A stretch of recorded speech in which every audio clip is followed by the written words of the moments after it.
네, 안녕하십니까. 저는 한양대학교 부동산융합대학원 특임교수이자 한국자산관리연구원장인 고종환이라고 합니다. 오늘 EBC 방송, 특히 여유만만 부자 설계 시간에 함께 하게 되어서 몹시 영광이고 기쁩니다. 저의 소개를 좀 잠깐 할 필요가 있을 것 같습니다. 저는 좀 부동산 1세대에 속하고요. 두 번째는 아무래도 활동한 지가 한 20년 되었습니다. 본래 저는 부동산 공부를 통해서 전문가로 활동한 사람은 아니고, 저는 이제 부산대 법대를 졸업하고 이제 삼성물산과 한국통신 인사부장을 했습니다. 그러고 나서 이제 IMF라는 걸 겪었죠. 이 IMF 얘기를 하고자 해서 저의 경험을 말씀드린 것입니다. 그러니까 저는 97년 말 IMF 때 제가 다니던 대기업과 이제 공기업, 지금은 KT죠. 그만두고 나오게 되었습니다. 그러다가 이제 뭘 할까? 그 당시에는 취업도 잘 안 되어서 경제가 몹시 어려웠죠. 이 말을 하는 이유는 우리 경제가 다시 좀 어려워지는, 이제 10년마다 위기설이 온다는 말도 있잖아요. 이런 관점에서 오늘 제가 겪었던 이런 경험도 오늘 강연에 소중하게 활용이 될 것입니다. 두 번째는 제가 이제 대통령 직속 지방자치발전위원도 했고, 그리고 국토교통부의 정책자문위원을 노무현 정부 때부터 오랫동안 했습니다. 그리고 지금도 국민연금이나 또 공무원연금, 또 서울시의 도시계획, 경기도의 도시계획 또는 재정비위원을 지금 하고 있고요. 또 제가 우리나라 신문사의 명예기자도 했고, 그리고 이제 가장 큰 국민은행으로 대비되는 KB금융그룹의 외부자문위원으로도 좀 활동하고 있습니다. 이 말씀 드리는 이유는 이제 저의 경험이나 이런 것들이 오늘 저의 강의에 고스란히 녹아 있고, 이런 경험을 바탕으로 해서 좀 알차고 유익한 강의를 하겠다 하는 약속이라고 볼 수 있습니다. 그리고 이제 건국대학교에서 이 부동산 석사를 했고요. 그리고 이제 한양대에서 도시공학을 했습니다. 그래서 지금 현재도 이제 한양대학교 또 인하대 등에서 초빙 교수, 특임 교수를 하고 있어서 이제 이론과 실물과 그리고 정책의 이런 경험을 당해서 오늘 강의가 정말 여러분들에게 유익하고 알찬 내용이 되도록 최선을 다하겠습니다. 지금 책을 이렇게 가지고 왔는데요. 오늘 혹시 강의 중에 홍보하려고 온 건 아닙니다. 제가 최근에 나온 저서가 여러 권이 있는데, 부동산 투자는 과학이다. 이 책이 아마 보신 분들이 꽤 많을 것 같아요. 한 15만 부 해서 가장 부동산 책 중에는 지금까지 아마 베스트셀러인 걸로 알고 있고요. 지금 최근에 낸 게 4집, 8집. 이 내용이 오늘 강의 내용이 또 이 교재에 고스란히 담겨져 있습니다. 요약해서 설명을 드린다는 점을 말씀을 드리고, 혹시 강의가 조금 아쉽다, 부족하다, 공부를 더 깊이 있게 광범위하게 하고 싶다는 분이 계시면 이 책을 한번 봐주시는 것도 도움이 될 것 같습니다. 우선 두 가지 당부 말씀을 드리고자 합니다. 하나는 이 부동산이라고 하면 우리가 보통 아파트를 생각합니다만, 아파트 외에도 상가도 있고 오피스 빌딩도 있고 또 토지도 있고 또 지식산업센터 같은 이런 다양한 부동산의 종류가 있다는 말씀을 좀 드립니다. 이렇게 종류 얘기를 하는 이유는 우리가 아파트 투자하듯이 상가 투자하면 이거는 절대 실패할 가능성이 높다는 것이죠. 그리고 아파트 가격과 상가 가격과 또 우리가 오피스텔이라고도 하고, 또 하나는 큰 사무실 빌딩 같은 경우는 오피스 빌딩이라고 하는데, 이게 시장의 작동 원리 내지는 가격 결정의 원리가, 법칙이 전혀 다르다 하는 점을 미리 아시고 오늘 저의 강의를 끝까지 경청하시면 도움이 될 것 같습니다. 두 번째는 부동산 경기를 예측함에 있어서 한 가지 방법만 있는 것은 아니고 여러 가지 방법이 있습니다. 그러니까 앞으로 부동산 시장이 어떻게 변화할까, 여기 굉장히 관심이 많으시잖아요. 그런데 그거는 어떻게 알 수 있을까? 미래를 예측하는 것은 불가능하다, 이런 얘기들도 합니다. 그러나 부동산은 종합응용과학이라고 해서 제가 앞서 저를 소개할 때 한양대 부동산융합대학원 특임교수라고 말씀을 드렸잖아요. 저의 전공 분야가 소위 부동산 경제학과 부동산 경영론 그리고 부동산 정책, 자산 관리를 주로 제가 강의를 하는 연구 분야입니다. 이 분야에 따르면 부동산은 생각보다도 많은 학문이 연관이 되어 있습니다. 인접학문이라고 하죠. 경제학, 경영학, 행정학, 정책학, 또 여기다가 풍수지리까지, 건축은 물론이고요. 그래서 이 말씀을 미리 드리는 이유는 부동산은 생각보다 많은 학문으로 융합되어 있는 것이고, 두 번째는 부동산에 대한 지식과 이런 것들이 몹시 복잡하고 좀 체계화되어 있다는 것입니다. 오늘 제가 자산관리 전략 중에 성공적인 전략 또는 효율적인 전략 이런 말 대신에 과학적 자산관리 전략이라고 이름을 붙인 이유를 조금 이해하실 수 있으신가요? 부동산 학문도 이제 과학이라는 점을 제가 좀 강조하고자 합니다. 그러기 위해서 오늘 제가 이 시간에 함께 했고요. 시청자 여러분들께서도 들으실 때 지금 과학이란 단어에 좀 주목해 주셨으면 좋겠습니다. 이유가 있죠? 사전에 보면 과학이란 보편적인 진리와 법칙을 발견하는 일이고 체계적인 지식으로 정의되어 있고, 최근의 과학의 특징은 의학과 수학 같은 것들이 과학의 진수잖아요. 문제 해결입니다. 그러니까 오늘 시청자 여러분들께 부동산에 앞으로 어떻게 변화할지 단기, 중기, 장기 예측도 하고 굉장히 궁금하고, 또 전문가마다 말이 각각 다르기 때문에 몹시 혼란스럽고 헷갈리죠. 그런데 오늘 그런 면에서 이 궁금증에 대한 해답을 찾으실 수 있을 것이라 보이고요. 그리고 무엇보다도 내 집 마련을 한다면 언제, 어느 지역에, 어떤 아파트, 우리는 보통 부동산이라고 그러면 아파트를 의미하고, 내 집 마련한다 그러면 뭐 단독이나 뭐 주상복합, 오피스텔 이런 주택보다는 역시 아파트를 선호하고 있기 때문에 어떤 아파트가 가장 좋은가.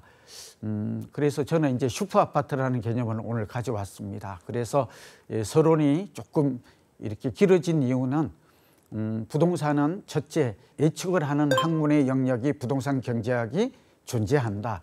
두 번째는 과학적인 또는 성공적인 전략이 있을 수 있다. 그리고 주식과 주택으로 대변이 됩니다만 이 자산관리 전략에 대해서 오늘 중점적으로 또 깊이 있게 또 실천적으로 쉽게 할 수 있는 그런 구체적 방안들에 대해서 좀 살펴보고자 하고, 아마 끝까지 경청하시면 우리 시청자분들이 궁금하게 여기고 내가 어떻게 해야 할까 이런데 전략을 세우는데 큰 도움이 될 것으로 확신합니다. 그럼 바로 들어가도록 하겠습니다. 부동산이란 무엇인가? 우리 부동산의 실체와 본질 가치를 이해하는 게 중요합니다. 제가 시작하자마자 단어를 주목하자고 말씀드렸죠. 조금 생소한 단어가 나오더라도 뭐 조금 이해가 안 되면 두 번, 세 번 보시는 것도 필요합니다. 부동산이 어렵습니다. 부동산 시장, 그러니까 부동산이 거래되는 거래량이나 가격이나 또 어떻게 변화할지 미래 예측 이런 것들을 알아야 되겠죠. 그리고 이제 무엇보다도 우리가 관심 있는 것은 부동산 시장 가격과 수익입니다. 부동산을 사는 것도 사실은 수익 목적이 주된 거죠. 경제학은 수익을 극대화하는 것입니다. 그러니까 예를 들면 아파트를 사더라도 주거 가치, 얼마나 편리하고 살기 좋은가, 만족스러운가, 이 부분도 중요하지만 사실은 아파트 하나가 우리나라는 사람들은 가계 자산에서 차지하는 비중이 75% 이상입니다. 그러니까 우리나라 사람들의 평균 가계 자산이 약 한 5억 4천 정도 되고 부채가 이게 한 9천만 원 되는데 사실은 이 대부분이 아파트, 주택이란 뜻이죠. 그래서 결국은 주거 가치와 자산 가치, 투자 가치도 같이 겸비해야 된다. 이런 건 다 아시는 내용이고 그런 걸 중요시해서 그런 내용이 뭘까 이런 거에 대한 설명을 덧붙이도록 하겠습니다. 이제 부동산 산업과 종류는 부동산도 아까 말씀드린 대로 한 15가지의 산업이 있거든요. 그러니까 부동산에 돈을 버는 것은 이제 이 부분은 혹시 부동산 투자를 통해서 내가 진정한 부자가 되고 싶다. 어떤 분들은 슈퍼리치가 되고 싶다. 이런 목표를 세울 수가 있어요. 아마 이 방송을 보는 분 중에는 20, 30대 소위 밀레니엄 세대도 있고 또 어떤 분들은 5, 60대 저처럼 나이가 들어서 이제 100세 시대잖아요. 어떻게 노후를 준비할까 이런 고민이 크실 텐데 이 산업의 종류 이런 것들을 이해한다는 것은 그러니까 어떤 단순 투자가 아니라 어떤 산업을 또 아마 공인중개사나 뭐 자산 전문가 이런 분들도 꽤 많이 보시리라고 봅니다. 그러니까 돈을 벌 수 있는 방법은 굉장히 종류가 한두 개가 아니라 10개가 넘는다. 이런 걸 좀 깨닫는 것도 이번 저의 강의를 통해서 배우는 즐거움이 아닐까 봅니다. 예, 그리고 오늘 가장 중요한 주제 중에 하나죠. 부동산 경기 예측. 부동산 경기는 예측 가능한가? 이 질문에 대해서도 많은 전문가들이 다른 목소리를 냅니다. 미래는 알 수 없다. 사람이 언제 죽을지 알 수도 없는데 부동산이 언제 오를지 어떻게 아는가? 또는 또 그 반대로 폭등한다, 폭락한다 이런 얘기도 서슴없이 합니다. 저는 사실 이런 전문가는 진짜 전문가가 아니다. 부동산이라는 과학과 경제학이라는 과학을 제대로 공부한다면 그런 말을 할 수가 없는 거죠.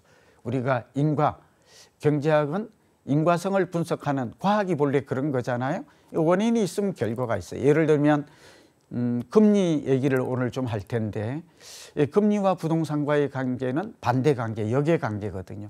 지금 집값이 이제 내리다가 올해 2월부터 서울은 반등하고 있습니다. 그리고 집값이 지금 내리는 근본적인 이유는 금리 급등 때문입니다. 다 아는 내용이죠. 그러면 다시 말해서 앞으로 집값이 오르려면 금리는 어떤 모양을 그려야 하는 걸까요? 금리가 내리지 않으면 부동산의 본격 상승은 어렵다라는 얘기를 할 수 있습니다. 물론 금리와 부동산만 있는 건 아니고 10가지가 있어요. 굉장히 많죠. 하나하나 다 들여다봐야 되지만 이거는 석박사 과정에서 하는 영역이고 오늘은 주요 변수, 말하자면 금리나 실물 경기나 정책이나 이런 얘기를 중심으로 해서 주요 변수 위주로 얘기를 할 것입니다. 그리고 이제 새롭게 떠오르는 핫플레이스가 있는데 우리가 핫플이라고 하죠. 핫플레이스가 뭐예요? 뜨거운 지역. 상기 신도시 및 뉴홈 청약 전략인데 요즘 청약 시장이 뜨겁죠. 그리고 이 상기 신도시 하면 문재인 정부 때 저도 이제 LH 자문위원을 지금 하고 있잖아요. 이 상기 신도시에 뭐 저 딴에는 아주 애정을 가지고 깊숙하게 관여했습니다. 결론은 상기 신도시의 청약 기회를 놓치지 말라. 특별 공급과 일반 공급이 있는데 젊은이들은 특히 특별 공급에 관심을 가지시면 지금 내 집 마련에 고민하는데 서울 같은 경우는 청약竞争률이 100대 1이 넘어요. 말이 100대 1이지 이게 되겠습니까? 그런데 이 상기 신도시는 물량이 23만 가구 이상이 쏟아지거든요. 그러니까 오늘 저희 방송 끝까지 들으시고 뭐 이게 중심은 이거 하나만 가지고도 몇 시간 강의가 가능한 것이죠. 일반 공급과 특별 공급은 어떻게 다르고 특히 특별 공급은 6가지 종류가 있고 그 자격 요건 또 소득까지 너무 길어요. 근데 이거는 여러분들이 오늘 그게 필요하구나. 근데 요즘 다행인 거는 국토부나 홈페이지에 있죠. 부동산 원이나 그다음에 이제 인터넷을 찾아보면 이건 여러분이 직접 손품과 발품을 팔아서 우리가 자세하게 해당 자격 요건을 확인하고 이렇게 실행을 하면 성공적인 결과를 낳을 것으로 보입니다. 지역 선택이 중요하다. 오늘 성장 지역에 대한 얘기를 할 것이고요. 성장 지역 중에서도 핵심 입지가 있어요. 늘 중심지가 있죠. 기업도 중심 기업이 있고 사람도 중심 인물이 있듯이 아파트도 중심 아파트가 있는 거죠. 이걸 대장주라고도 하고 실무 용어는 그렇게 씁니다만 저는 이걸 미국에서 슈퍼 리얼티 개념에서 본따서 슈퍼 아파트라고 합니다. 목차에서 지금 거의 무슨 내용을 강의할지를 미리 지금 말씀드리고 있잖아요. 그걸 발견하는 일, 그게 과학인 것이죠. 그다음에 이제 빌딩에 관심 있는 분들을 위해서 상가에 관심이 많잖아요. 이런 말이 있습니다. 상가 투자 잘못하면 상가집 된다. 참 좀 가슴 아픈 얘기죠. 그래서 제가 오늘 상권 분석과 이제 상가 투자하는 그런 방법에 대한 얘기를 잠깐 언급하려고 하고요. 서울 지역, 경기, 인천, 또 한국형, 마지막으로는 그러니까 실행이 중요하잖아요. 그러니까 시기 선택 중요하고 지역 선택 중요하고 개별 부동산, 개별 주식 선택하듯이 이 세 가지가 삼박자 성공 법칙이다라는 것, 또 또 서울과 경기, 인천 중심으로 했고요. 한국형 은퇴자산관리 솔루션, 이거는 지금 현재 우리의 주제이기도 하죠. 이거 연세가 드신 분들은 꼭 이 방송 들었으면 좋겠어요. 그래서 제가 온 겁니다. 예, 그리고 그 내용이 뭔가, 우선 이제 100세 시대라는 건 다 아시죠. 두 번째는 방법이, 구체적인 해결 방법, 그러니까 문제가 있다면 해결 방법도 있는 거예요. 그렇죠? 이걸 우리는 솔루션이라고 그러고 우리말로는 해결책이라고 하죠. 근데 이게 어려우면 안 되는 것이죠. 그러니까 은퇴 준비는 빠를수록 좋다. 다 아시죠? 이걸 알고 요즘 20, 30대가 내 집 마련에 이렇게 열광하고 있는 것입니다. 저는 좀 부작용도 있지만 나름 합리적인 선택을 하고 있다라고 좀 생각을 합니다. 저희 제자들에게 그렇게 설명을 하죠. 두 번째는 늦었더라도 포기하지 말라. 그래서 이제 저는 오늘 국민연금, 제가 국민연금 위원이잖아요. 예, 그리고 두 번째는 주택연금. 이것도 오랫동안 제가 주택연금공사에서 위원을 지내서, 이 주택연금, 국민연금은 국민을 위한 연금이 맞아요. 사적연금과는 아주 근본부터 질적으로 다르거든요. 그래서 여러분 꼭 이 국민연금은 뭐 여러 가지 고갈된다 말이 많지만, 꼭 오늘 저희 강의가 지금 이 부분은 젊은 층도 선진국의 사례를 보면 정말 국민을 위한 연금이 맞다. 사적연금과는 국민들에게 혜택이 많다. 주택연금, 오늘 이걸 좀 중점으로 할 거고요. 세 번째는 농지연금이에요. 여러분 농지연금은 잘 못 들어보셨죠? 예, 오늘 시간이 이제 2부에서 진행이 될 텐데, 1억짜리 농지를 가지고 있으면 70세에 43만 원 나오거든요. 이런 연금제도, 그리고 산지연금까지. 산지연금은 정말 또 생소하죠? 그러니까 우리가 농어촌에 계시는 분들 고민이 많아요. 이 방송 보시는 분 중에 노후 준비를 어떻게 할까 고민하는 분들을 위해서 은퇴 자산관리 솔루션 공적연금 3종 세트를 준비했습니다. 관심이 많이 가지 않으세요? 자, 여러분 다 얘기했어요. 부동산이란 토지와 건물로 구성되어 있고, 지역성 계속 중요했죠. 성장지역이냐, 정체지역이냐, 세태지역이냐. 입지가 중요하다 그랬죠. 위치와 입지는 비슷한 개념이에요. 근데 입지는 환경이에요. 어떤 환경? 여기에 지금 교육 환경이 좋으냐, 교통 환경이 좋으냐, 여기에 뭐 녹지 환경이 좋으냐, 이런 것들이고, 위치는 점이에요. 점을 이으면 선이 되겠죠. 선을 이으면 면이 됩니다. 예를 들면 경리단길이라든지 뭐 신사동 가로수길은 점과 점을 이은 거예요. 그러니까 상가 투자를 할 때는 이 점, 선을, 동선을 굉장히 중시 여겨야 돼요. 예, 여러분 이제 자산의 본질 가치인데, 사용 가치는 전세 가격이고 채유요, 교환 가치는 투자 가치입니다. 어렵지만 넘어갈게요. 국가 경제가 활성화돼야 돼요. 예, 경제 성장률이 중요해요. 그냥 한마디로. 요즘 저성장 1.4%. 그러니까 금리도 높고 경제 성장률이 낮은 상황에서 집값이 많이 오를까요? 지금 그렇지 않다. 본질 가치가 그렇다는 거예요. 지역의 개념입니다. 여러분 강남권이라고 말할 때는 강남, 서초, 송파를 의미해요. 그러나 이거는 생활권의 개념이죠. 그런데 강남, 서초, 송파라고 하더라도 이 행정구역이 다 똑같이 강남 생활권은 아니에요. 예를 들면 좀 표현이 그런 거 이해하십시오. 거여나 마천 이런 지역을 만약 강남이다, 대치동이나 삼성동과 압구정과 똑같이 생각한다면 되겠어요? 그렇게 되지를 않는다는 것이죠. 좀 이해하죠? 그리고 상권은 또 달라요. 상권은 좀 이쯤은 다르다라는 걸 말씀. 도심, 부도심, 광역, 지역 중심. 자, 여러분 입지와 위치의 개념적 차이 아까 설명드렸고요. 독특한 지어한테 의식주는 말이죠. 우리 시청자 여러분들, 주택은 의식주라고 그래서 이 세 가지는 여기다가 교육과 직업도 포함이 돼요. 저는 독특한 철학을 가지고 있는데요.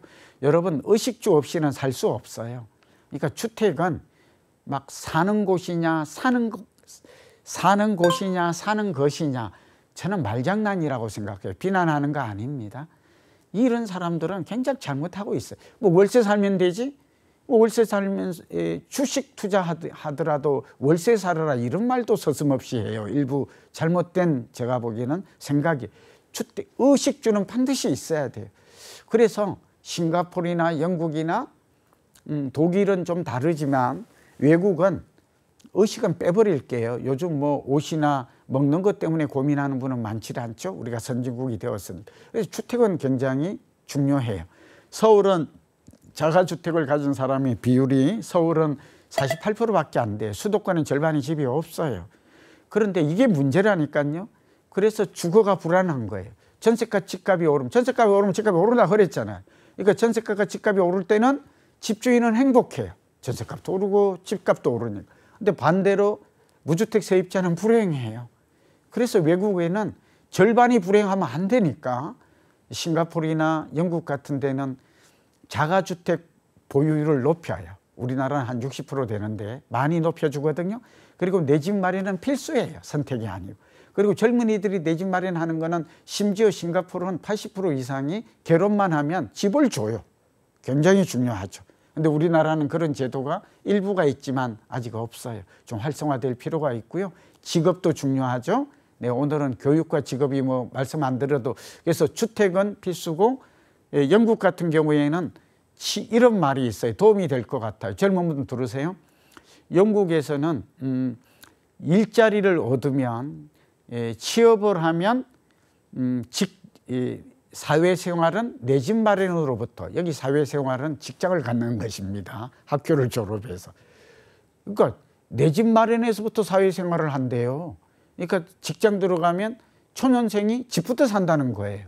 아니, 돈이 없는데 어떻게 사죠? 근데 영국은 참 좋은 나라예요. 좋은 지도자예요. 어떻게 해요? 집값의 80%를 심지어 100%를 소득에 따라서 그래 빌려줘요.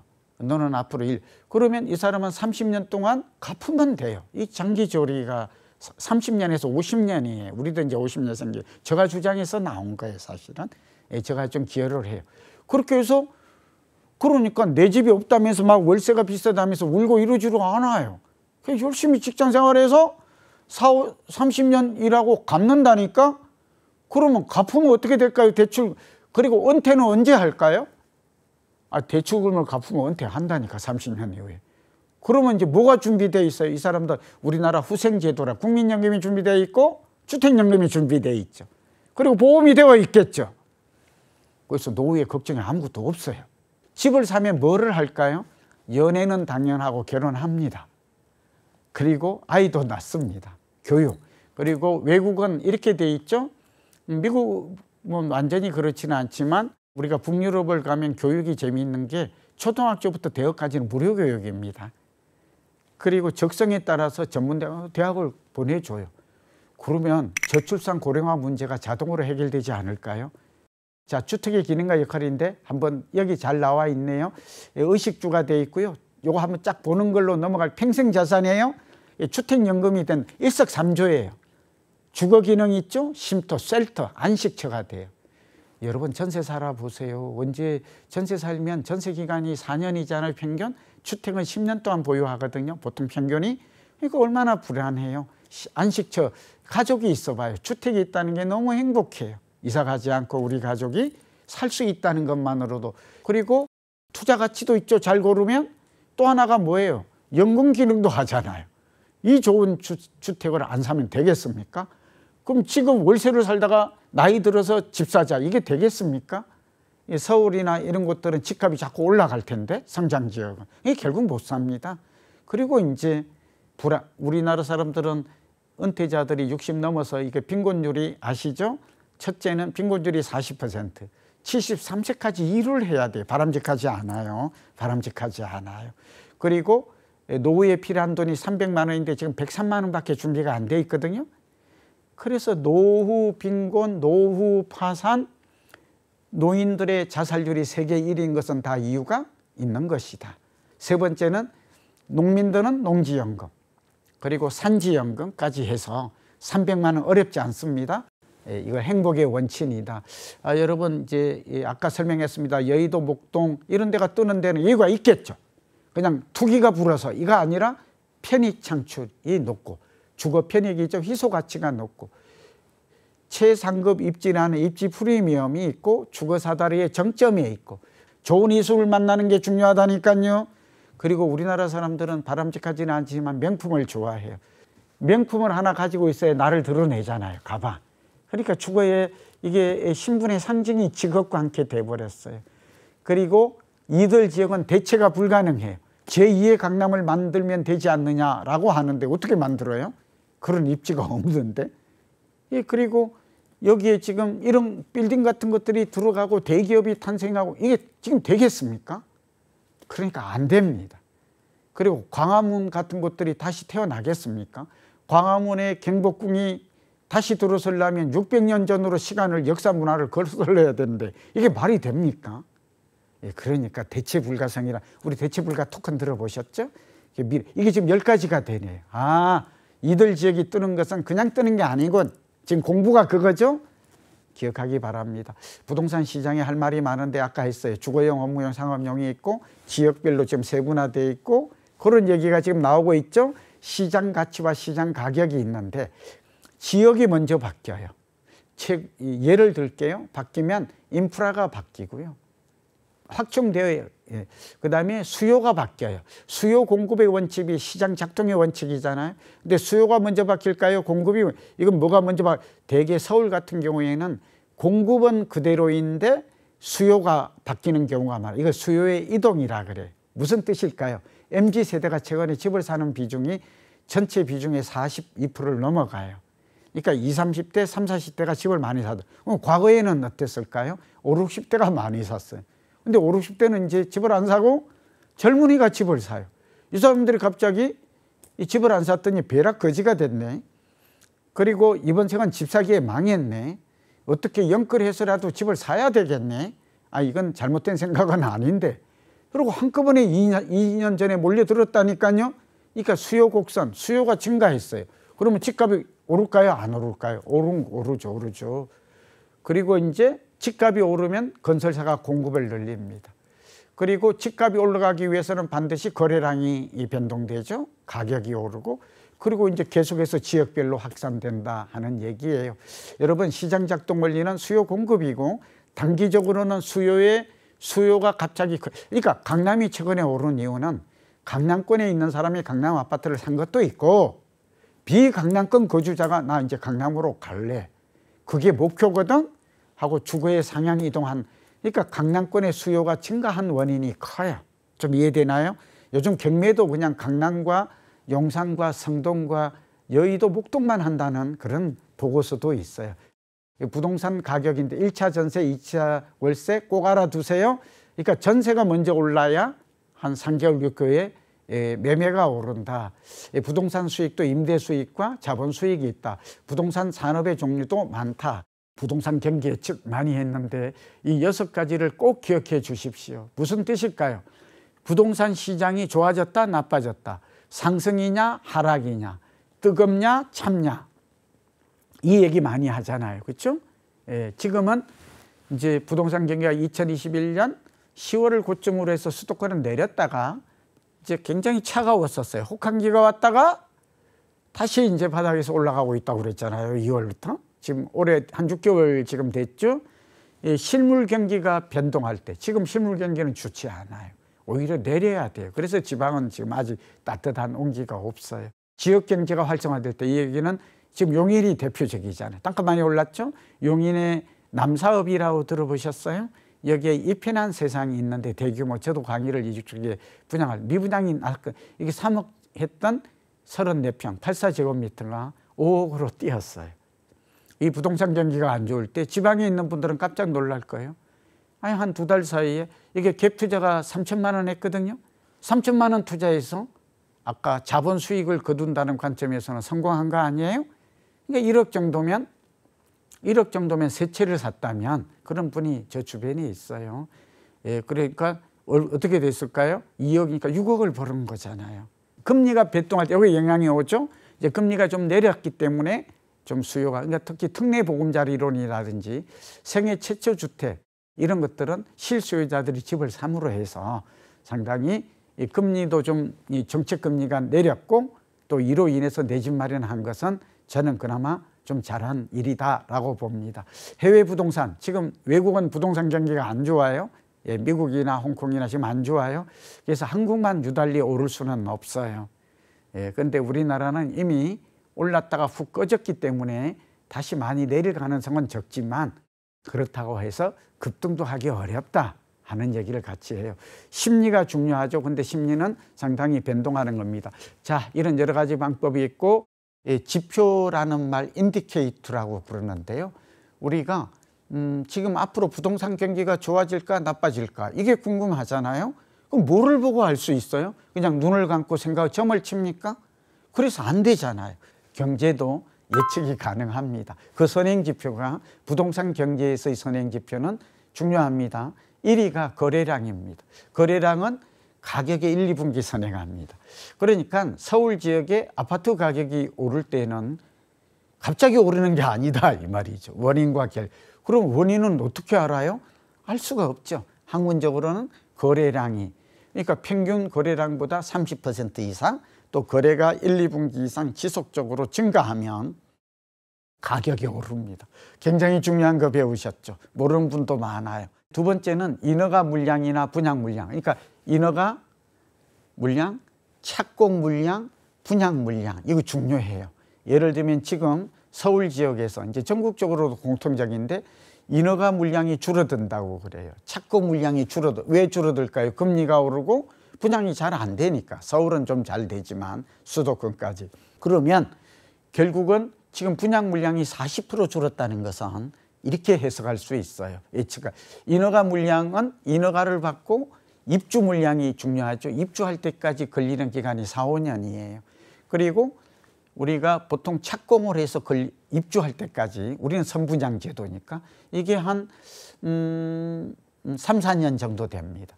그리고 분양해서 입주할 때 기간은 평균 기간이 30개월, 2년 6개월 돼요. 3년이 안 되죠. 그러니까 지금 분양 물량이 줄어들고 있다는 것은 한마디로 이게 굉장히 중요해요. 지역별로 나라 전체도 중요하지만 지역별로 봐야 돼요. 이 얘기는 결국은 2, 3년 후에 서울과 수도권의 집값은 오를 확률이 높다. 물론 이것만 보아서는 안 되지만 이걸 알 수 있는 중요한 선행 지표다라는 참 설명이 필요하죠. 흥미롭죠? 그래서 알 수 있어요. 뭐 얼치기들이 막 폭등한다 그러면 어떡할까? 또 폭락한다 그러면 또 이렇게 생각하지 휘둘리지 마세요. 부동산 공부 제가 온 이유, 이 공부가 중요한 이유는 정말 그렇게 하는 거예요. 그래서 미분양 물량이 중요하죠. 미분양 물량이 최대로 많았을 때가 16만 5천이에요. 지금 6만 내지 6만 5천 정도 됩니다. 그러니까 지금은 평균 정도예요. 근데 미분양 물량이 만약에 10만 가구를 넘어서고 16만 5천이 이렇게 된다면 그건 위기가 온 거예요. 부동산 경기가 침체되어 있다는 뜻이에요. 이해됐죠? 청약 경쟁률도 보고 경매 시장도 중요해요. 그러니까 분양 시장과 경매 시장은 선행 시장의 역할을 한다. 그러니까 기존의 아파트가 거래되는 이 시장도 중요하지만, 그러니까 분양 시장을 보면 사람들이 얼마나 부동산에 대한 관심과 구매 열기가 높은지, 시장이 지금 뜨거운지 차가운지를 알 수 있는 지표다. 요걸 보세요. 여러 가지 변수들이 그러니까 어느 한두 개를 보면 안 됩니다. 인구는 감소하고 있죠. 우리나라 소득도 별로 안 좋아요. 경제 수급 구조든 수도권이 조금 한 2년 후에는 공급 부족에 빠져요. 정책은 규제 완화는 상승 요인이에요. 그리고 수급 구조도 앞으로는 좀 상승 요인으로 작용할 수 있어요. 실물 경기는 잘 모르겠어요. 이제 경제 성장률이 2%가 잠재 성장률인데 저는 개인적으로 우리 경제가 그렇게 좋아지긴 어려워요. 중국 문제도 있고 뭐 설명 안 해도 아시겠죠.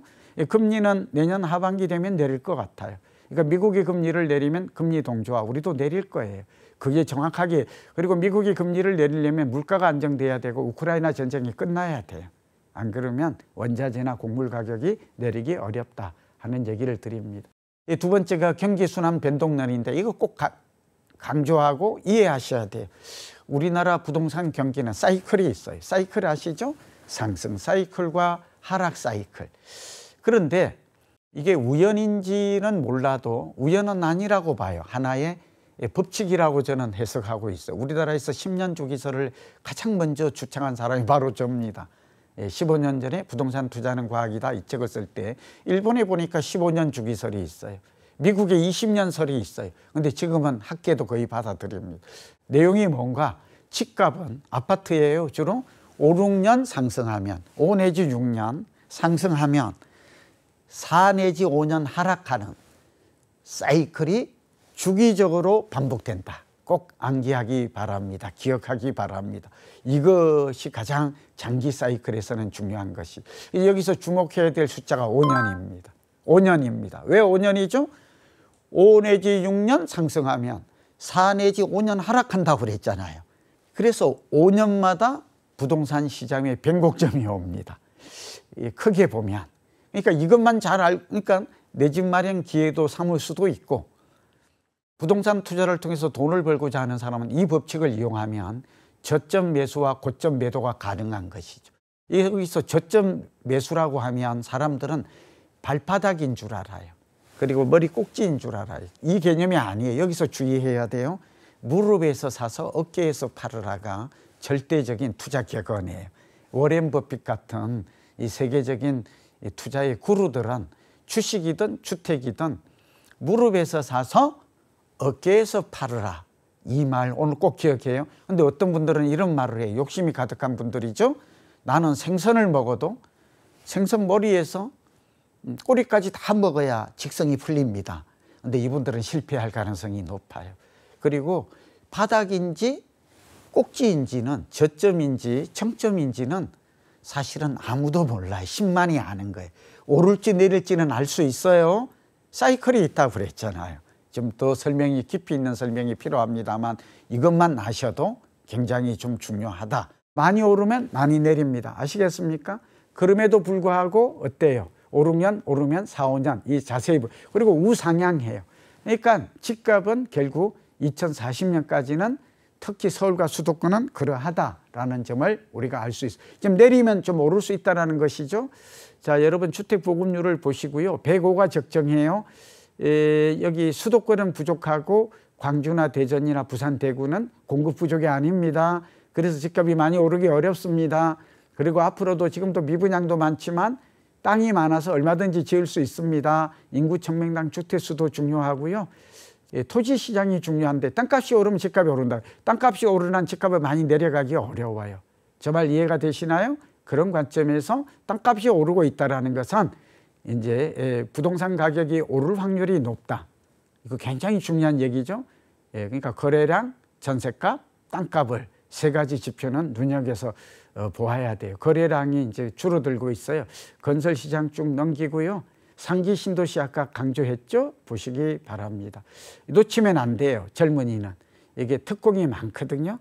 그러니까 젊은 층은 상기 신도시. 대표적인 게 하남이고 남양주고, 하남, 교산, 남양주, 고양, 창릉 이런 지역들 굉장히 중시 여기면 여러분 내 집 마련 기회도 되고, 제가 30평 기준으로는 한 3, 4호, 20평 기준으로 2, 3억 정도, 모든 지역이 그런 건 아닌데 납니다. 은퇴 후 자산 목표는 6억 정도 있어야 되고, 서울은 생활비는 250에서 300인데 서울은 한 8억 정도 자산이 있어야 되겠습니다. 근데 지금은 보통 5억 정도 있기 때문에 중산층은 조금 더 자산의 규모를 늘릴 필요가 있겠죠.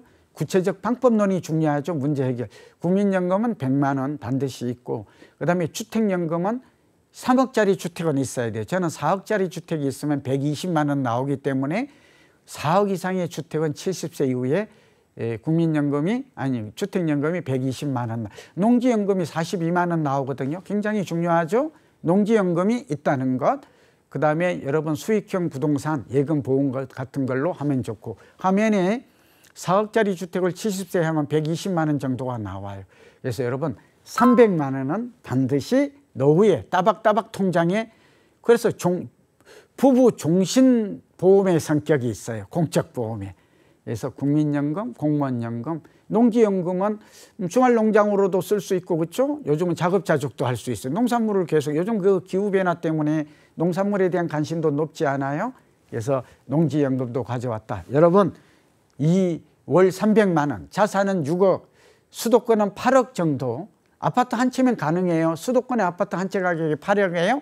서울은 12억이고 경기 인천은 6억이에요. 광주나 이런 도시는 5억이에요.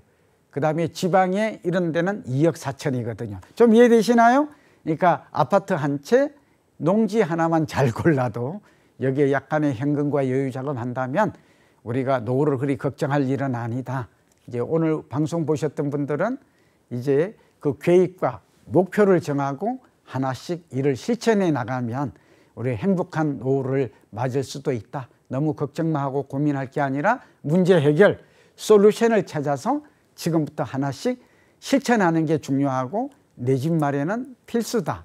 그리고 이거는 시기 선택, 지역 선택, 상품 선택. 상품이라고 그러면 개별 아파트, 개별 부동산 자산을 의미합니다. 여러분, 오늘 숨가쁘게 달려왔습니다. 경청해 주셔서 감사합니다. 우리 EBC 많이 사랑해 주십시오.